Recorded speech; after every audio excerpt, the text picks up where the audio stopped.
My brother-in-law died suddenly, and now my sister and her kids have to sell their home. That's why I told my husband we could not put off getting life insurance any longer.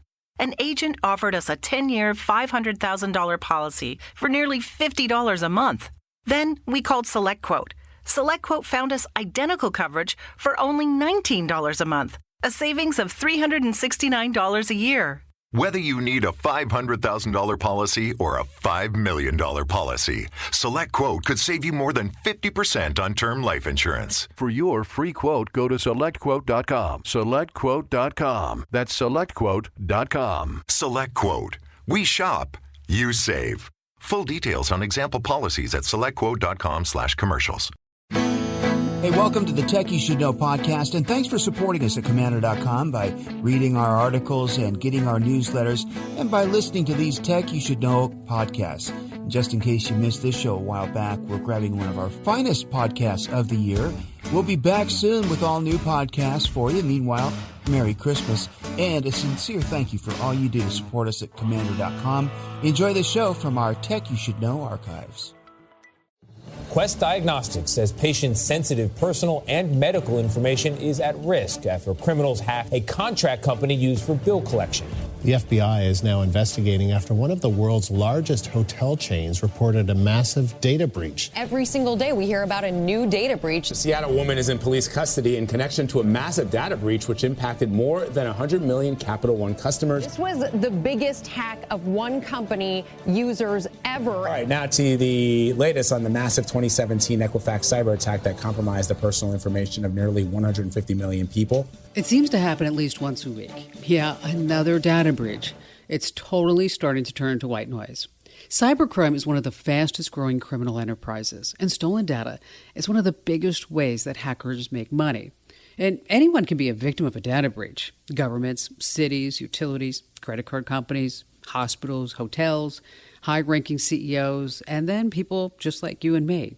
So far, 163 million people have been hurt by data breaches this year alone. Let me put that number into perspective. Now, the Staples Center in Los Angeles holds 20,000 folks. To hold 163 million people, we would need 8,150 Staples Centers all lined up in a row. Wow. With such high numbers, chances are that your data has already been compromised. And before you sit back and say, who cares? I have nothing to lose. I'm broke. I don't have any money. As a matter of fact, I wish those hackers would give me some money. Don't give up. It's probably a safe guess that your information is already in the wrong hands, but you may not know just how dire the consequences can be. That's why I want to tell you about one of the best tools that you have at your disposal. It's the world's largest database of stolen login information. This isn't a hacker site. This is a great site. It's called Have I Been Pwned? That's right, haveibeenpwned.com. I will explain a little bit what pwn really means, but let's just say for now that your battle against people who want to steal your information and ruin your life starts there. And today, we're talking to the man who put the website together to help us all. Troy Hunt created this website back in 2013. It's a great resource I always point my listeners and readers to. So every time there's a data breach, the stolen information gets leaked online. So this website collects that information and stores it right into a database. So once it's inside the database, all you have to do is type in your email address, and then you'll be able to see if your information has been leaked online. The site also tells you which data breaches you were a part of and what was stolen. But there's a lot more to this site, too. And there's a lot more that you can do to fight back against the hackers. That's right. You can protect yourself, even if your data has already been stolen in a breach. So in this podcast, we're going to give you the concrete steps that you need to take to protect your information from falling into the wrong hands. And this is really good stuff to know, because if you're not careful, people can do terrible things with your personal data. They could even commit crimes in your name. So go ahead, see how long that takes to make go away. So this is Tech You Should Know, where we talk to industry movers and shakers to keep you up to date on everything digital. You can listen to new episodes every Tuesday and Friday. And do me a favor, be sure that you actually subscribe to our podcasts wherever you get your podcasts, so that this way you never miss one. Heck, these podcasts are even delivered in your sleep. So in this podcast, we're going to be speaking with Troy Hunt, a cybersecurity expert. And by the end of this episode, you're going to know everything about data breaches, why they happen, who's at risk, and how you can keep your secrets safe. You don't want to miss a moment.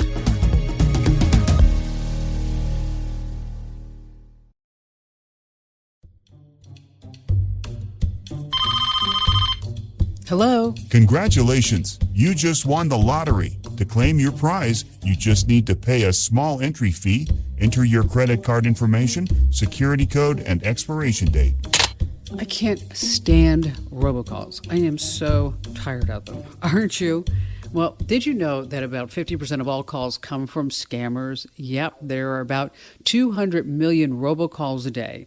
And I know what you're thinking. They're all a bunch of ringleaders. All right, maybe not. The worst part is that their methods are getting even more sophisticated. Have you heard of deep fake technology? The program that can plant your face on other people's bodies? Yeah, it's there. Well, now there's technology that can actually replicate other people's voices. And you can bet scammers are going to use this trick so that this way you give away your data. It's astounding. The lengths that people go just so they can steal your money. Well, maybe your data, in other words, to pwn you.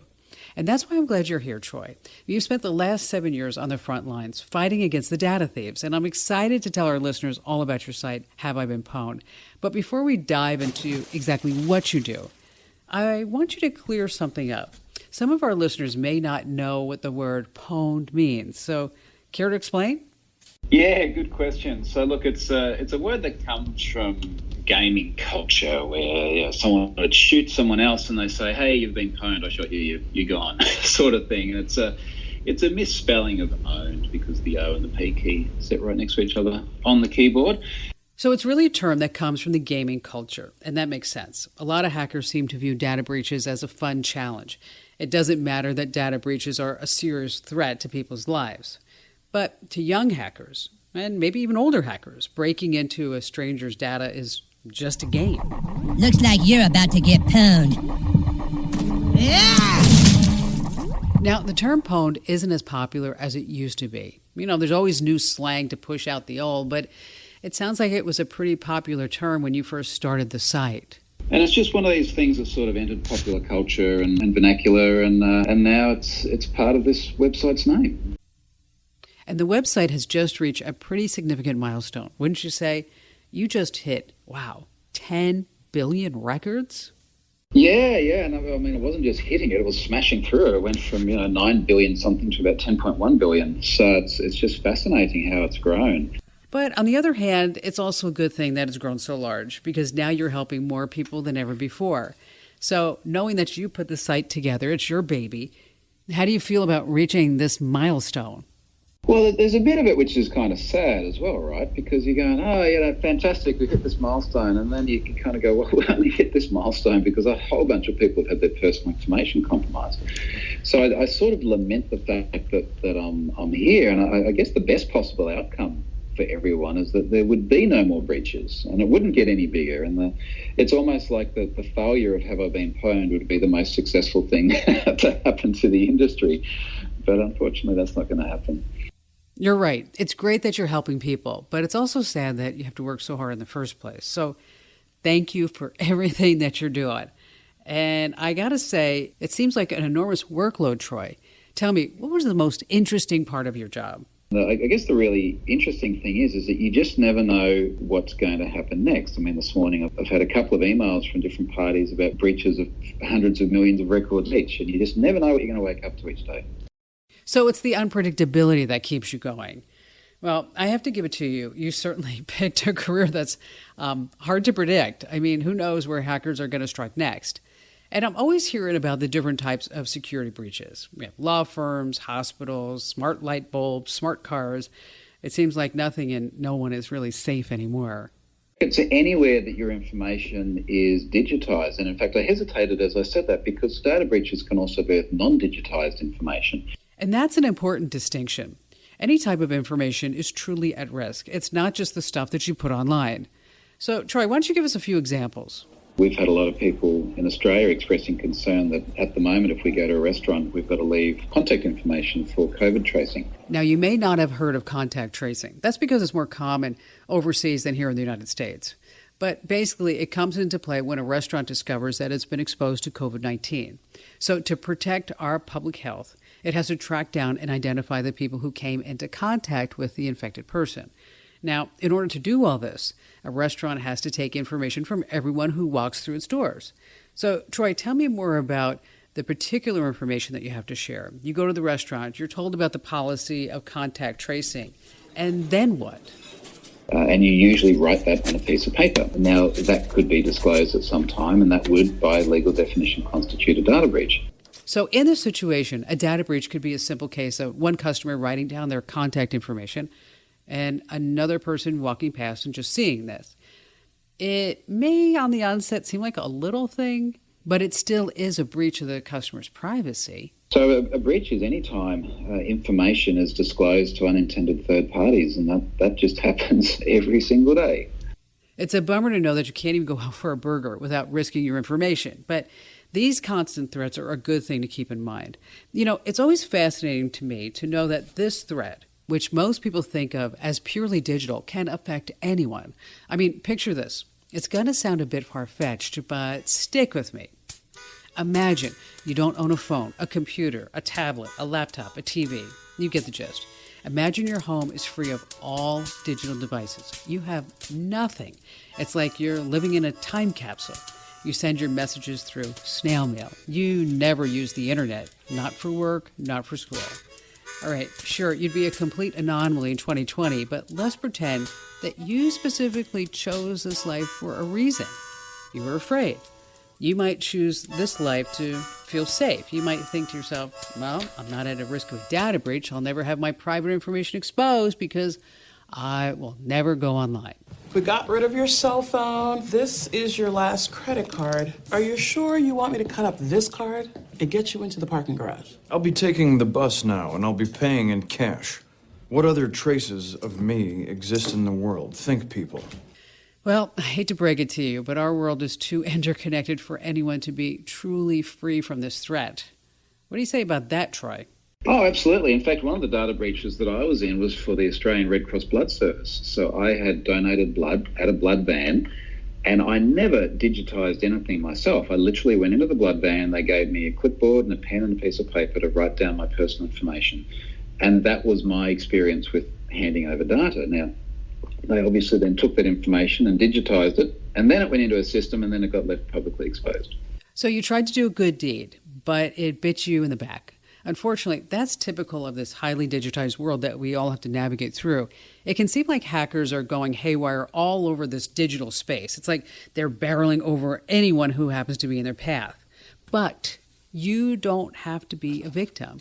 That's why we're arming you with know-how all about data breaches, one of the biggest threats today. Now, next up, we're going to talk about the different types of organizations that do get targeted. What patterns can you look out for? This is good stuff you don't want to miss. How can you stay up to date with the latest news? And stick around because Troy and I are going to teach you the best ways to be proactive, what to do, and how you can do it. You don't want to miss what's coming up.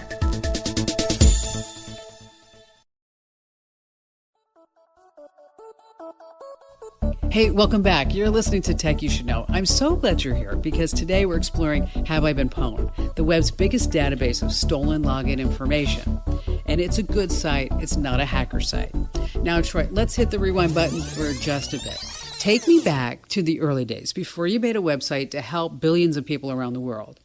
Why did you decide to create it? I mean, was there something that happened? What was the decision? Did you have a data breach maybe?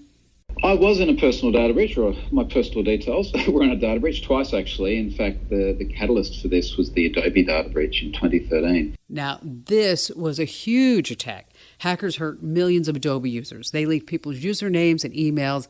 Even the password hints were exposed. So because criminals could see the password hints, hackers made educated guesses and then broke into other accounts that these people owned. They invaded everything. And let me remind you, Adobe accounts are expensive. Access to the whole package of Adobe apps can cost you, well, anywhere between, say, $50 to $60 a month. And there are over 150 million people in that breach. And at the time, I'd been doing a bunch of work with various data breaches, doing analysis on things like the prevalence of password reuse across different services. And reusing passwords across different sites is a common weak spot where bad guys can get you. That's why you've got to have strong and unique passwords to keep hackers out of your accounts. Now, remember, you can have the very best security programs loaded onto your devices, but a weak password will collapse your defenses, well, like a house of cards. So, Troy, you were analyzing people's tendency to reuse passwords. What happened next? And I thought, it'd be kind of nice to have a little service, something little, where people could find out if they'd been in a breach somewhere. And I thought that was sort of a good little pet project. And over the years, it's just grown into something much larger. Yeah, I'd say it's pretty far from the small service you envision, but it's good that we have this site because the problem is just getting bigger and bigger. And, I think a lot of folks may not understand the severity of this issue. So I'm hoping that together we can offer some perspective. So let's begin, and let's say that someone's information has been stolen. What's the worst that can happen? I think the most obvious worst case scenario is that someone literally gets into all your other accounts. So, let's imagine it's a cat forum, right? So you're commenting on a cat forum, you've got the same email address and terrible password you use everywhere. And the person in this situation is probably thinking, it's just a site I'm using to look up adorable kittens. No need to have any extra security, right? That gets breached. Someone now has the email address and the password, and they go through everything from your social media account to your email account, such as your Gmail, all the way through to your bank accounts, and think about all of the things you have in those other places. You've essentially handed over a sort of Pandora's box full of your own secrets. There's no way a hacker would resist the temptation to open it. They're gonna expose all your information for the world to see. Now, you might not care about the cat forum, but you might care very much about the nature of some of the email addresses or emails that you have in your account. You might care very much about some of the messenger messages that you have in your Facebook account. And you probably care very much about the money in your bank account. Absolutely. And that money's up for grabs once they've got your username and your password. Hackers can wire transfer your money to their own accounts, or they can change your password, lock you out of your own bank account, then turn around and sell the access for thousands of bucks on the dark web. So your worst case scenario is that someone now has effectively the skeleton key to your digital life, and they just go through and wreak havoc across that. And that could be a combination of financial havoc, if they have access to your money, through to just the very, very uncomfortable feeling of someone else reading your personal emails. And there's always the threat of identity theft, which is just horrifying. So identity theft is always an issue too. And the question then is what does a data breach give you that could enable identity theft? So how exactly would you answer that question from everything that you know, Troy? And of course, this depends on the nature of the data breach. But if you have a look at Have I Been Pwned, there's a Who's Been Pwned list in the navigation, and it describes for each one of those data breaches what personal information was exposed. Right. Can you give us some more examples of how hackers can try to steal your identity? Now, in the US, you guys have social security numbers, which are enormously problematic because they're kind of quasi-private, but then they appear in a bunch of places and they're used for identity verification. This reminds me of the FOIA breach 2 years ago. This government website handles requests on the Freedom of Information Act. But thanks to a hack, people's social security numbers were exposed for weeks on end. Just imagine what criminals can do with that. They can open a bank account for money laundering. They can apply for a passport, flee the country. Well, after COVID, of course. And this is me being optimistic. People can do some terrible things in your name and then get you in a ton of legal trouble. But then no matter where you are in the world, other attributes that regularly appear in breaches are also used for identity verification. So things like your date of birth. Now, of course, we splash that all over social media these days anyway. That's right. And this can cause big problems when a financial institution wants to verify your identity. One of the most common questions is, what's your date of birth? Now, if anyone can find out your birthday just by looking at your social media posts, that kind of puts a big dent in your armor. And that's often in data breaches, your physical address, your phone number. They're often in data breaches. So this does give someone who's willing to target you and actually look to take over your identity a lot of the material they need to do that. Absolutely. So, Troy, your site is known for being a helpful tool that notifies people about these data breaches. But you've made a lot of updates over the years, and there are maybe some other things that you're doing on the site that people just don't know about. So tell me some of the changes. Look, I mean, when you land on the front page, it's pretty much the same as what was there in 2013, and there's just been a bunch of other features that have popped in. So, for example, one of the very early features was a notification service. So you can leave your email address and so you let me know if I appear somewhere later on. You know, that's nice. So all you do is enter your email and you're subscribed to future notifications, and then this will tell you all about future data breaches. There's about 3.3 million people that are currently subscribed to that. I think this service makes good sense. Primarily because there's a lot of people that just simply do not hear from the organisation that they've been breached in, or they hear very late. I just had people contacting me in the last couple of days saying, hey, we got a notification about the Wattpad data breach. And the Wattpad data breach went into Have I Been Pwned about a month ago. If you've never heard of Wattpad, that's a digital writing website that's mostly used by young folks, aged 13 to 18. It's chilling to know that hackers would target kids' information, but it's even worse to know that this website totally dragged its feet instead of telling users about the breach immediately. Yeah, correct. Look, I'd never really heard of it before, but I'm looking at it on the front page now. It's the 8th largest breach of all time, and it's the 2nd largest individual website breach that's on the service. So there are 268 million people with accounts there. So when websites fail their users, your notification service picks up the slack. So as an early warning system, I think there's a lot of value in this service, and that to me is one of the most useful things. So I think by now we've done a pretty good job of explaining how serious the threat. So next, I want to give you guys and gals some concrete steps to follow. If you're worried that your data may have already been compromised in a data breach, go to www.haveibeenpwned.com. And let me spell that. It's Have I Been, and Pwned is PWNED.com. Just type in your email address to see if your record matches anything in the databases. Now, Troy, help us visualize what this process will look like. In a best case scenario, what happens next? Well, look, I would like to hope whether you see yourself in a dozen data breaches or no data breaches, the next step for most people should be to go and get a password manager. Yeah, we talk a lot about password managers here on Tech You Should Know and also over on Commando.com. That, and of course, 2FA, two-factor authentication. I think the thing that's really important for me is that we try and get people out of this pattern of reusing their passwords everywhere. So we as individuals, we can't stop data breaches. I have absolutely no control over the fact that, say in my case, the Red Cross Blood Service got breached.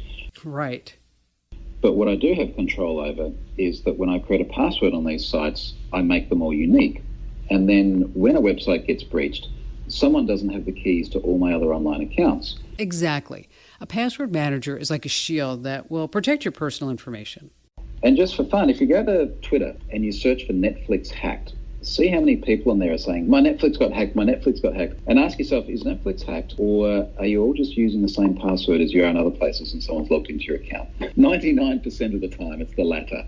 Absolutely. So we've established the importance of unique passwords. I want to take just a second to address a common misconception that people often think, that they only need one tool to protect themselves. They think they just need one special package and that's it. Or a person will have a password manager but no security software. So I just want to stress that these type of programs are not immune to hacking. They're at risk. That's why it's good to double up on your security protocols, so you have different security programs all working together.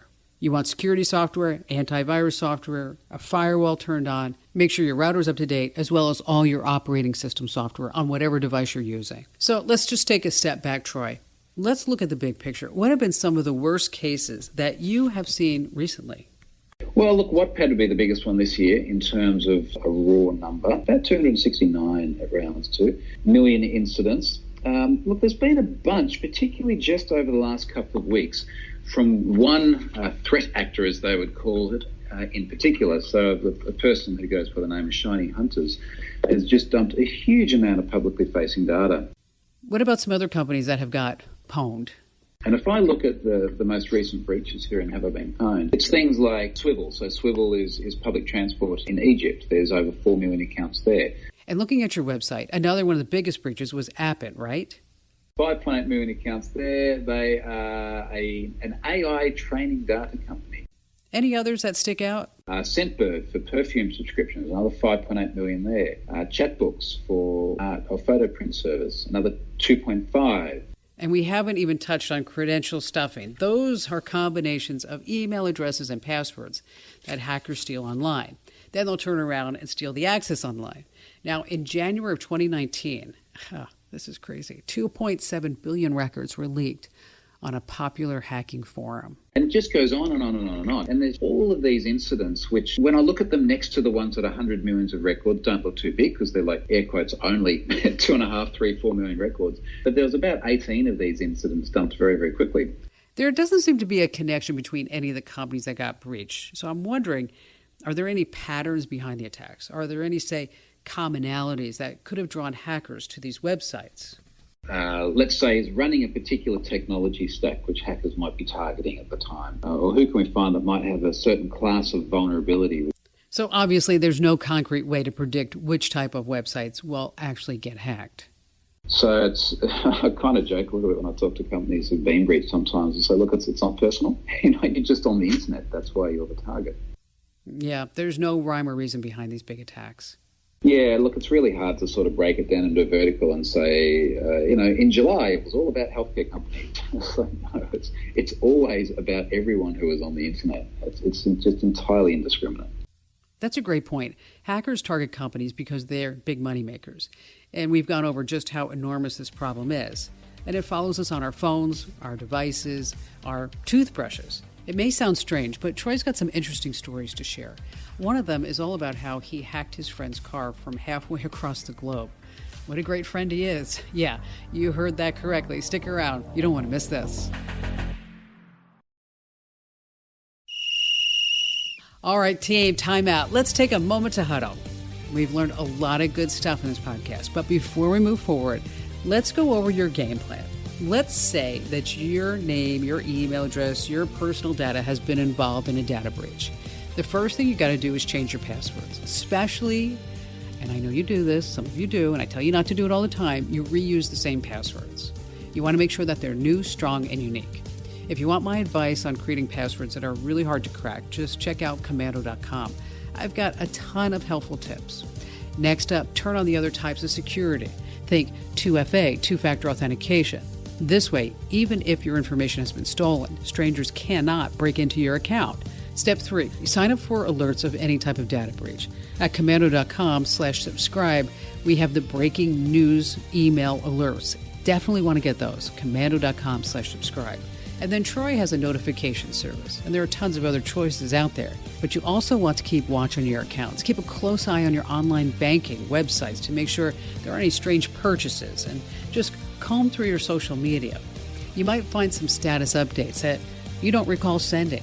Another great tip is to check out your sent folder from time to time in your email. And last of all, get permanent protection through an identity theft protection service. The one I recommend is identityguard.com/Cam. They're an advertiser of our national radio show, and you'll find their plans so affordable. Identity Guard is an extra layer of protection that keeps an eye over all your data. That's identityguard.com/Cam. All right, it looks like it's time to get back to business. I gotta say, I'm excited for what we have next.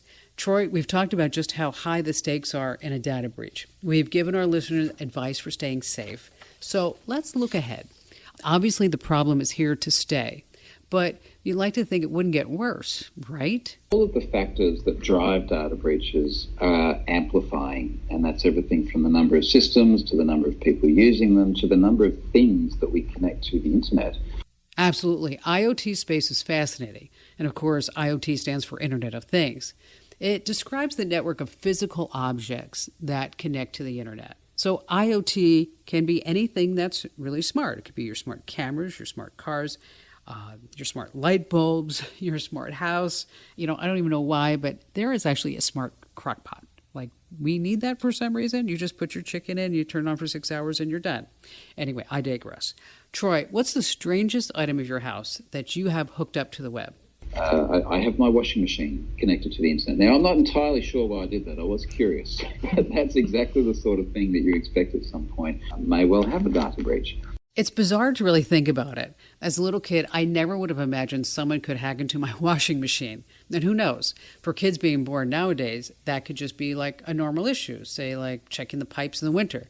just an ordinary problem that you have to be looking out for. Part of the problem too is that particularly when we look at this IoT space, it is so cheap and so easy now to internet connect pretty much anything that organisations are doing it, and they're trying to rush this to market because they want to be the first one with an internet connected toothbrush or whatever it's going to be next. That's right. And a rush to get cool new products as soon as possible can cause trouble. I mean, companies are less likely to dot their I's and cross their T's. And with the IoT marketplace, there really is no standard set security yet. So once you start rushing as well, things like security do tend to be the last thing people think of. When security is the last thing on your to-do list, you end up on haveibeenpwned.com. But a lot of companies don't seem to value any type of internet security. Maybe it's because the threats are not as tangible as, say, a thief stealing your wallet. But Troy, in your opinion, what's stopping these companies from giving this issue really the attention that it deserves? Information being digitized that was never digitized before. So the toothbrush is one example. And again, collect data, which we never had electronically before. It could be a failure of just not keeping up. And there's one big concern, which is the privacy implications of that. So we're now going to disclose information about ourselves that we just simply couldn't have before. But then on the flip side, a lot of internet-connected things do allow you to control the thing remotely. Sounds like you're totally speaking from experience. So one of the large security incidents that I disclosed a few years ago was related to the Nissan, the car manufacturer, and the fact that they had vulnerabilities which would allow you to control the climate control in someone else's vehicle. So I was literally sat here on the other side of the world turning the heater on and off in my mate's car in the UK because they didn't have any security around it. Okay, wait a second. You were on different continents, but you were able to adjust the heater on your friend's car? Wow. And why did you do this? A prank? Well, interestingly enough, in this particular case, this was after I'd disclosed it to Nissan, and a month later I still couldn't get them to take any action about it. And I got to the point where I said, look, if you don't do anything about it, I'm going to publicise it. So this friend of mine was another security researcher, and just by coincidence, he happened to have the particular car that had the vulnerability. So we did up a video, published it publicly, and then unfortunately that's what it took in order to get Nissan to take it seriously. It's really hard for me to believe that they would let a whole month go by without doing anything. They really had no excuse. But it's a good lesson for everyone listening. You can't rely on companies to do the right thing. It sounds bad, but it's true. Fixing security flaws can be costly. And well, sometimes businesses will just leave you at risk and pray nothing bad happens. And when almost everything is digitized, you have to be aware of just how many risks are out there. Things that would seem totally innocuous, like a washing machine, can become a risk for your security. So what's the main takeaway on this, Troy? I think one of the things that's really important in the area of digitizing information is to do a little bit of risk-based assessment about how much information you actually want to digitize. So there's an old adage of you cannot lose what you do not have. And the idea of not digitizing some things or not providing personal information to some organizations is a pretty good way of handling things. Right you are. Now, I've often said before, look, if it comes to something like very intimate or personal photos, if you digitize this, this now creates a risk that you didn't have before. You might want to think about whether you do that. Yes, there's always a risk for disclosure of anything you put online. So, for instance, a photo of a baby taking a bath. Cute image for a parent, but not something you really should put online. So the idea of do not share what you do not have to and practicing data minimization is a really good idea. And it's a practical thing. Minimizing your data is so tough when you want to share your life with your friends and family. You have photos of graduations and birthdays and weddings. There's so much temptation to share as much as possible. You just want to feel close to your loved ones, but doing all this digitally is really dangerous. So, Troy, I'd say this is a great lesson to end on. Bigger isn't always better. Sometimes the best move is to leave a small footprint, especially when it comes to your data. So, everyone, let's all thank Troy Hunt, creator of HaveIBeenPwned.com, for joining us. He's a true cybersecurity expert. He was awarded as Microsoft's most valuable professional for developer security. And thanks so much for coming on the show today, Troy. Thanks for having me, Kim. Next up, I'm going to point you towards some awesome tools at your disposal. It doesn't seem like there's barely a day that goes by without some sort of massive data breach. It doesn't matter if you're a large company or a small gaming website for kids. Everyone is at risk. Now, the type of information that gets snatched can vary. Some hackers will steal phone numbers or passwords. Others will pry into your credit card information on sites like Amazon. Some breaches will even reveal your address and phone number. You'd like to think that a company would immediately tell you when there's been a data breach, but unfortunately, these companies don't like to divulge that perhaps there have been a data breach. That's why sites like Have I Been Pwned can be a game changer. And if you want to learn more about the free tools, check out commando.com. We've got so many great articles, everything tech related. And also check out my other podcast, the Kim Komando Show podcast. This one's not free, but it's 3 hours every week. And you're getting a wealth of detailed information for just a few bucks a month. I cover the most important tech news that you need to know. Plus, becoming an exclusive Commando community member helps us create more episodes like this podcast, where we talk to the movers and shakers. You can get the podcasts and check out the Commando community for free for 30 days. Just head over to getkim.com. You don't even need a promo code. We're that smart. Getkim.com, 30 days free. I want to thank Troy for joining us and for doing such great work. And while we're acknowledging people that do good work, a big thanks to our tech director, Mike James, for all his help, and a special thanks to Serena O'Sullivan for her work. She does amazing work assembling and putting these podcasts together. And thank you for listening. And do me a favor, if you learned one thing from this podcast, share it with someone else and give us a great 5-star review wherever you get your podcasts. I'm America's Digital Pro, Kim Komando. And once again, thanks for listening. I appreciate you.